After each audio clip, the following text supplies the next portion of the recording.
एक बार एक गांव में दो सहेलियां रहती थीं। वो दोनों बहुत ही ज़्यादा अच्छी दोस्त थीं। वो दोनों अपना अधिकतर समय एक दूसरे के साथ ही बिताती थीं। दोनों अपना अपना काम ख़त्म करके एक दूसरे के घर आ जाती थी। उनमें एक का नाम राधा था और दूसरे का नाम रमा था। राधा शांत स्वभाव की जबकि रमा गुस्सैल थी। तभी उनके घर के आंगन में एक चिड़िया उड़कर आती है। वह चिड़िया रोते रोते उनसे बोलती है, मेरी मदद कीजिए, मैं बहुत परेशान हूँ। मेरा घर बारिश में ख़राब हो गया है और मैं थोड़ी सी घायल भी हो गई हूँ। अगर आप मुझे 1-2 दिन के लिए अपने घर पर रहने दें तो आपकी बड़ी मेहरबानी होगी। मुझे यहाँ आसपास और कुछ भी नज़र नहीं आया, इसलिए मैं आपके पास आई हूँ। मेरी मदद करें। राधा उसे अपने घर के अंदर ले जाती है और बिस्तर पर लिटा देती है। वह आराम करने लगती है और फिर सो जाती है। तभी रमा बोलती है, इसकी इतनी सेवा करनी ठीक नहीं, ये इसका यहाँ पर रहना ठीक नहीं। इसे तुम बाहर ही छोड़ दो, ये और बीमार हो जाएगी, इससे तुम्हें ही तकलीफ़ होगी। तभी राधा बोलती है, मैं अपनी तकलीफ़ के डर से इस बेचारे जीव की रक्षा ना करूं, ये तो गलत बात है। मेरे साथ जो होगा वो देखा जाएगा, लेकिन मैं इसे इस हालत में नहीं छोड़ सकती। इसे हमारी मदद की बहुत ज़्यादा ज़रूरत है और वो घायल भी है, ना ही उसके पास रहने के लिए घर है, इसलिए 1-2 दिन इसे यहाँ पर रहने दो। तभी राधा उसे खिचड़ी बनाकर खिलाती है और कहती है, तुम ये खिचड़ी खाओ, शाम को मैं तुम्हारे लिए चावल बना दूँगी।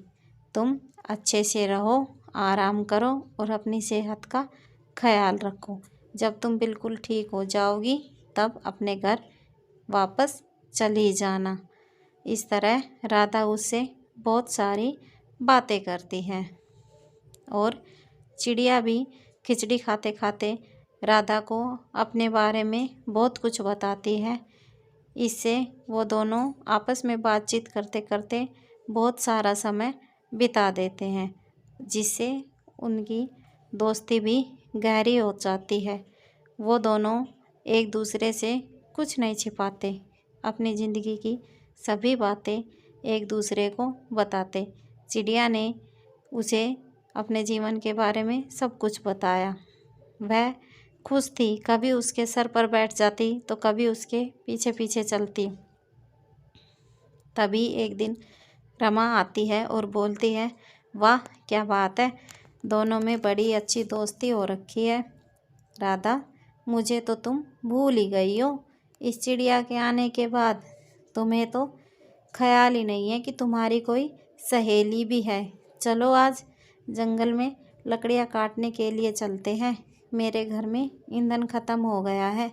मैंने सोचा तुम भी मेरे साथ चलो, लकड़ियाँ लेके आएंगे। इस तरह वो दोनों और चिड़िया उनके पीछे पीछे चली जाती है। जंगल में जाकर उन्हें एक सांप मिल जाता है।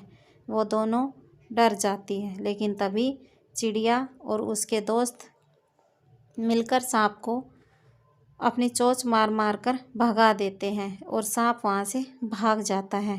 तभी रमा बोलती है, अगर आज आप लोग नहीं होते तो पता नहीं हमारे साथ क्या होता। हमारी तो आज जान ही जोखिम में पड़ गई थी, लेकिन चिड़िया और उसके दोस्तों ने आकर हमारी जान बचाई। इसके लिए आपका बहुत बहुत धन्यवाद। मैं तो चिड़िया को ऐसे ही गलत समझ रही थी, लेकिन आज इसने और आप सब ने हमारी मदद की, हमारी जान बचाई है। तभी चिड़िया की दोस्त बोलती है, बहन अगर आप ठीक हो गई हो तो आप हमारे साथ चल सकती है। हम आपको नया घर भी बना कर देंगे और जब तक आपका घर नहीं बन जाता तब तक आप हमारे साथ रह सकती है। इन इंसानों के पास आपका कोई काम नहीं है। चलो आप आओ और मेरे साथ चलो, आप मेरे घर पर रह लेना। चिड़िया चली जाती है। वो दोनों फिर से आंगन में बैठी हुई सोचती रहती है। रमा बोलती है, बहन मैं कितनी गलत थी। मैंने तुम्हें उस चिड़िया की देखभाल करने के लिए मना किया। मैंने कहा कि तुम उस चिड़िया की देखभाल मत करो, और वो घायल थी तब भी। और आज चिड़िया ने और उसके दोस्तों ने हमारी जान बचाई। अगर चिड़िया नहीं होती तो पता नहीं क्या होता। वो सांप तो हम दोनों को खा ही जाता। अब चिड़िया के बगैर तो मेरा भी मन नहीं लग रहा, पता नहीं वो कहाँ पर होगी।